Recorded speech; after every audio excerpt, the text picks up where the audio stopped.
owe Biggie an apology. I can't believe it. I just saw Biggie. You don't even know. It's terrible. No. I blame myself, of course, but look, it's a busy time, and I'm lack of sleep right now. Is that by choice, though? Are you pickling too much? I drilled yesterday with my friend James, who you all don't believe is real. That's the one who gives me all these pearls of wisdom, and later I come in and tell you what they are. And I think you've just finally gotten to the point, because you're so narcissistic, that you've created you it's possible. In a form that only you sees. It's possible. Because he only basically agrees and says great things about you. He does. He always tells me. So in your mind, Biggie, is Kelly just in his garage hitting balls against a wall, Yeah, pretending that James is there? Maybe. I'm talking out loud, but there's no one really there. That's probably true. James is always telling me, You're the best. You're the best. "You're so good. Your hands are so fast." Your partner's holding you back, James. Which ones? in every facet. That's right. All of them. Marriage, radio, Yeah. pickle. That's what they say. That's what he's saying. That's what he's saying. You could be so much more. I'm a star. I'm a star. I'm a star. James tells me I'm a star. James is always saying, "Man, I love you. You're so great." It's so true. But No one's seen him. no one knows that James even exists. And in fact, when the clarion call goes out to 20 people, "Do you guys want to play today?" A big group. The answer from James is always no. And then I'll say to others, "Where's James?" "Who?" James? We don't know who James Who's is. James? Who's James? So he only plays one-on-one. With me. We just play together and we just drill. That's all we do for 2 hours. We're out there drilling. So maybe. So here's the apology. Okay.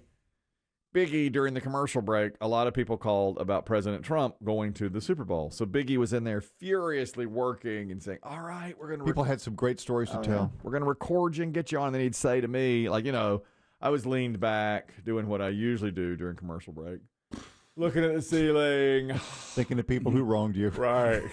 I'm a star. I'm a star. I'm a star. James says so. Planning my revenge. Yeah. All of those things, all about how, my God, I'm great. So Biggie had to hit the buzzer, said, "Sit upright. Yeah.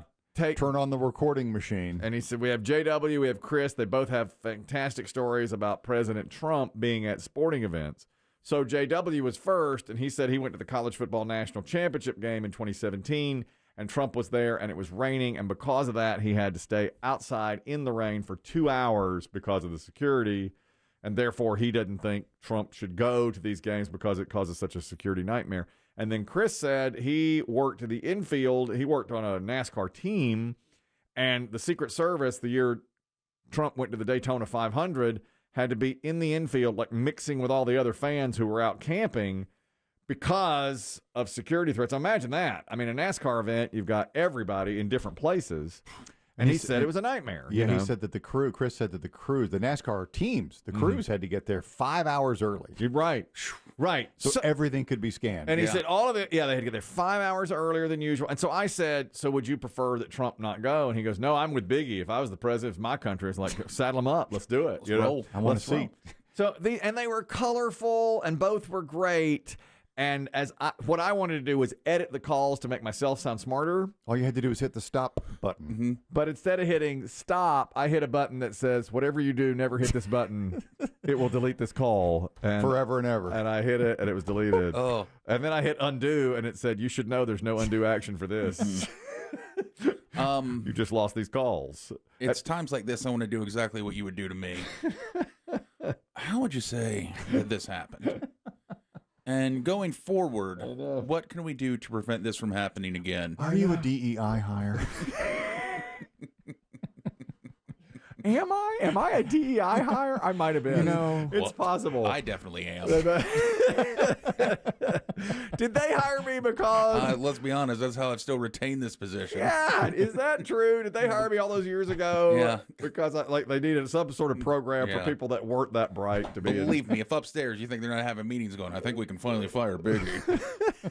No, we can't. Yeah. Were you part of Project Bootstrap? Maybe. That may be, because I hit a button labeled, "Whatever you do, don't ever hit this button." Why is that button even on the machine? I don't know. And then I did, and It kills everything. both calls just Yeah. went poof. Now, wouldn't you think they'd go, are you absolutely sure you want to hit this Yes. button? No, I hit it. It was gone. I turned to Chris Demm and I said, we just lost JW and Chris. They're gone. They told Never to return. No, they told these wonderful stories. I had to try to paraphrase. It wasn't as good. Mm-hmm. And then it said on the screen, you should know, Chris, there's no undo button for this. You can't undo that. You should never have hit that button. And it's, man, that hurts too, because it's rare that I send you something and say, I know. record this. Because you know what I like to do during commercial breaks. Stare at the ceiling. Who has How can wrong? I get out of here? All When those can I get things. to the gym? All those. Exactly. And yet today you mentally like take these calls. Okay. And then I lose them in one fell stroke with my fat finger. If you were the president, Awful. Yeah. would you feel guilty about going and causing all this extra headache, or would you just be like, hey, I'm the president. I would. I want to go. I would not. I think go. that's the reason they don't go to I do more too. things. I would Yeah. not go. I would feel guilty about it. Now I'd place a phone call to the winning team and say, "Guess who's on the line? The president." I don't think they do They that don't do it anymore. right? They used No. to. That used to be kind of a thing. The reporter, whatever the TV network was Yeah. that was covering the game would be in the locker room with the winning coach, champagne spraying everywhere, no goggles, Right. you pansies. Look how weak Yeah. we are now. And then they'd say they'd hand him a black giant phone, yeah. and it'd be Richard Nixon. Yep. And it would be like, here, Coach so and so. You played a great game. Don Shula. I was pulling for you. Well, they don't do it anymore. I saw a thing on Saturday Night Live years ago that was, I thought it was so funny. You never see it replayed, but it was so funny. The Bengals were playing the 49ers in the Super Bowl, and they did it the night before. That first time? Yeah, no, second time. Second time. And Reagan was going out of office, and in November, like 3 months earlier, George H.W. Bush became president, and he had been signed into office, 10 days before the game. His inauguration was right before the game.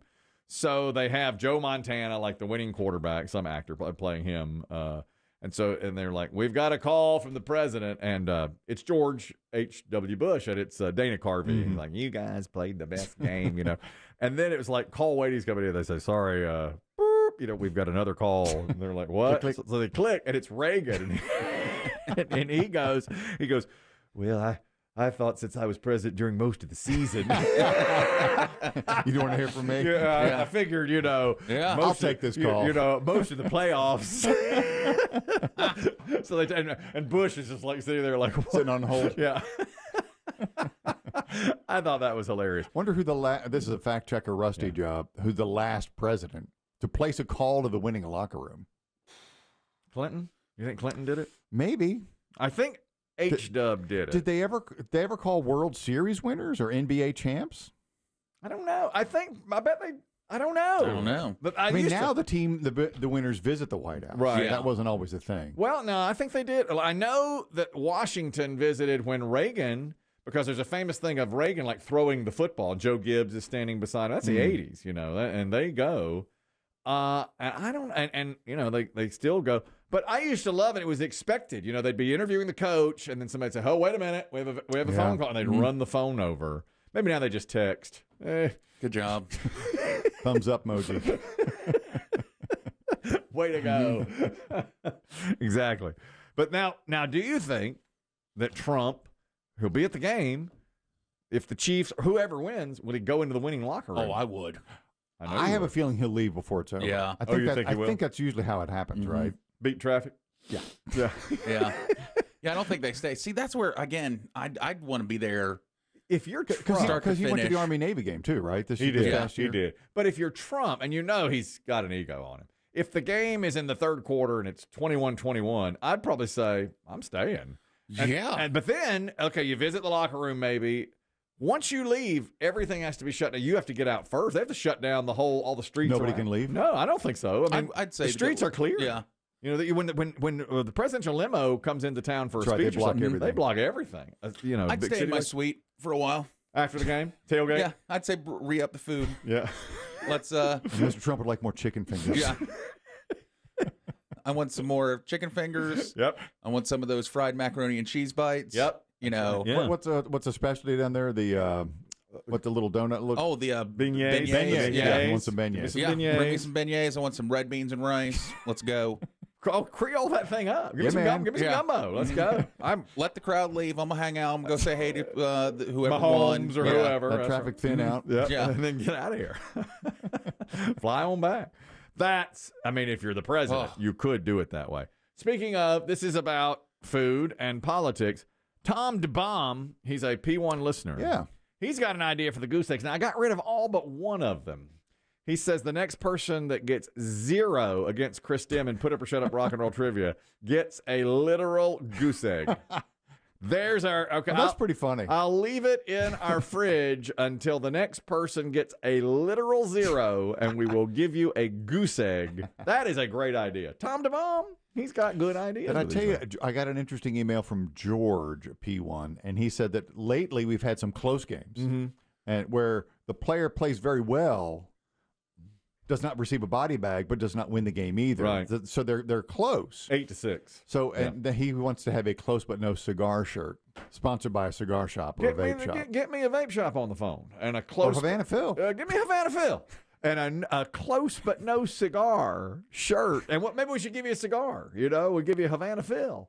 This is how it works. Look at Biggie turning his nose up, and there's no bad ideas here. I mean, at this point, you're just giving everyone a shirt. All right, that's fair enough. What do we give him right now? A hearty handshake and a bowl of soup. Yeah. Without the soup. That's what we give them. Meanwhile, now this is the food, and we've talked about a lot about this today. This goose egg is over here. Now, egg prices are so high. Waffle House has announced they're adding a 50-cent surcharge on every single egg they sell. So if you get 2 eggs over easy, that's $1, right? Yep. That's $1 extra. That's too much. Yeah, that's $1 extra. So if it was a 2 eggs over easy worth $2.99, now it's $4.99 or $3.99. Oh, I don't like that. I don't care for that. Remember yesterday I was saying eggs are a value. They're a great value, people. Continue eating your eggs. Eggs are a value. I don't compromise on my eggs. Some are calling it your Marie Antoinette. So you say. Another one. Some are calling it, they're like nuggets of gold, these eggs. They're so expensive now. 100,000 organic eggs were stolen from an egg producer in Pennsylvania. That's causing prices to go up. And of course, the bird flu, where they've destroyed eggs. So if you stole 100,000 eggs, where are you selling them? I was going to say, how do you offload illegal eggs? Worth $40,000. Side of the road? I don't know. How do you get rid of illegal eggs? Yeah, sell them for a low price. Hot eggs. Or Yeah. do convenience stores sell eggs? I don't know that they do, like 7-Elevens. They do, but they were always, some do, I should say, but they were always super high priced. Yeah. They were $3.99 a dozen Even when eggs before. were $1 a dozen. I will not compromise on my eggs. I bought eggs recently, $6.99 for a dozen. Why? Pasture raised. That's all. I'm sorry. I'm not going to skimp on eggs. I like them. I think there's a difference in quality. I hear people bitching and moaning about the price of eggs. It's a wonderful value. That's my take. Hot take. BB Shea keeps saying, have a hot take. I got one here. Shut your mouth and eat your eggs. Let them eat eggs. Let them eat eggs, right. A senator yesterday was being interviewed by Sean Hannity on Fox News. It's John Kennedy. He's a RLA? Republican, Louisiana, exactly. And he was talking about eggs in a different way. The question was about Elon Musk being allowed to meddle in FBI file or places where maybe he shouldn't, because he's going to know a lot more information about you and about than he should for a non-government employee. Have you ever heard the saying, if you're going to make a good omelet, you got to break some eggs? Well, sure. Well, John Kennedy said that, but in a different way. I like omelets. I mean, I really like omelets. I could eat an omelet at every meal. I like omelets better than sex. Not really, but you get the point. I like omelets. You can't make an omelet without breaking some eggs. He didn't have to say the sex part. We've all heard that say. I had that same thought, though. I love a good omelet. Good fluffy omelet? I don't like it fluffy. You like it flat? I like a flat, like three times rolled. Thin. A thin omelet. Yeah, but I'll tell you, when he said that, I thought, this is my senator. Yeah, that's your man. Yeah, That's your man. I'm with him. Omelet is the ultimate best breakfast food. I should make you a goose egg omelet. Just don't tell and me. don't tell you. I make you Yeah. a 3-egg goose egg omelet. Better than sex. But you'd have to make it here in the building. Yeah. You'd have to get like a little. I can't. I have to get a Grill yeah, or something. griddle. One of the little things with the flame, you Yeah. know. Yeah. So that's Senator Kennedy saying, "Look, I like eggs. I like omelets. I like them so much better than." Any word from Mrs. Senator? Well, I think that's the way he changed it because at first he was like, I like it better than sex. "No, I really." Sorry, honey, I'm on with Hannity. You know, I got to say things like this. It's kind of his deal. And then he says, "I don't really like it better than sex." It's like right in the middle. Yeah. Look, when you're his age, too, sex is not as enjoyable, probably. I wonder. It's perfunctory at best, Sean. Yeah. I mean, honestly, the older I get, the more I think to myself, like if I was given the choice right now, a good Right omelet, now. a good omelet or sex, I'd be like, just give me the omelet. It's Yeah. so much easier. with the eggs out. What do you like in your omelets, Biggie? I love a Western. Mm-hmm. Okay. But if I was making it myself, I would put ham, mushroom, cheddar cheese. Phenomenal. Okay. You don't like the onions and peppers and mushrooms? Well, if I'm in the mood, that's where I go Western. I go ham, peppers, onions. Mhm. What's a Denver omelet? Kind of similar Okay. to that, too. Yeah. That's usually got onions and peppers, right? Yeah. I don't know. I've always heard that ordered, but I'm not positive. I very rarely have an omelet unless it's at a hotel, something like With an that. omelet station. When they're making Oh, them. the omelet station. Phenomenal. See, Phenomenal. that's what I mean. Right now, Mhm. if people were honest, Mm-hmm. I think you'd get more omelet answers than sex. Well, you heard one man say that. I like omelets. I mean, I really like omelets. I could eat an omelet at every meal. I like omelets better than sex. Not really, but I've cracked a few eggs over Mrs. Kennedy's belly. Yeah, why are we laughing? Senator, we're on the air. When do we start the interview, Sean? When are the cameras going to be on, Sean? I don't see the red light, Sean. We're on. What? See his handlers tackle him. Do you think his Apple Watch started buzzing with Mrs. Kennedy going,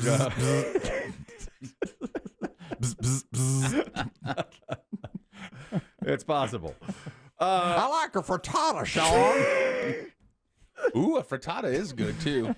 I can't fold it over sometimes, Sean. Just make a frittata out of it. Better than the missus. Or sometimes they call it the devil's mess, but we don't touch it with the devil here in Louisiana. No, that's right. Well, anyway, he went on to say, obviously, I needed to use that analogy for what Elon Yes. Musk. Yeah. Just crack some eggs. The other food news today, we have another collaboration between Subway and a well-known cookie maker. Subway has been serving that foot-long chocolate chip cookie now for a couple of years, and it has done very, very well. In fact, they were not going to do that only for a limited time, but they have sold more than 13 million foot-long cookies, and they have said this is a permanent part of our menu. They love the Tried it when it first came out. It's very good. Yeah, it's good. I had it. It's a good. greasy cookie, I'll tell you that. That's what I like about it.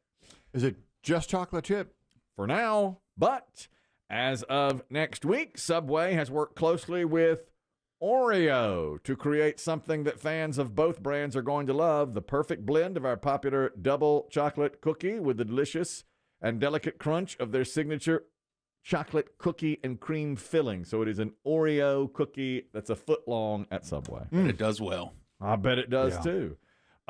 You think they'll sell more of those or Girl Scout cookie Frosties at Wendy's? The Thin Mint. I'll go. Ooh, God, that's Well, close, isn't it? Isn't that what they're doing at Yeah, Wendy's? they Yeah. are. That's going to be close. I would lean Wendy's just for Mm-hmm. the drive-through and the more people through in a day, I bet. The head chef at Subway says, we felt compelled to work with Oreo because they share our passion for quality ingredients.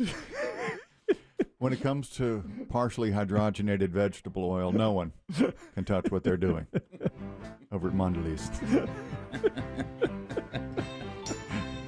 I like partially hydrogenated vegetable oil. The head chef from Subway says they're the ideal partner. Obviously, we're going to work together. This is a tandem too good to ignore.